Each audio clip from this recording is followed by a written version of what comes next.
Herkese iyi günler arkadaşlar.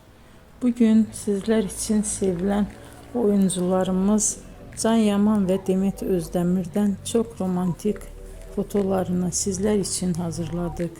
Onlar Erkenci Kuş dizisinde başrolları paylaşmış ve sevgili olmuştular. Ve dizi bittikte yollarını ayırdılar. Can Yaman İtalya'ya gitmiş. Orada yeni dizide rol almış arkadaşlar. Biz de sizler için onların en romantik karelerini hazırladık. Arkadaşlar kanala abone olup yorum yazsanız, videoları sonuna kadar izleseniz çok sevinirim. Hoşça kalın. Bizden bu kadar arkadaşlar.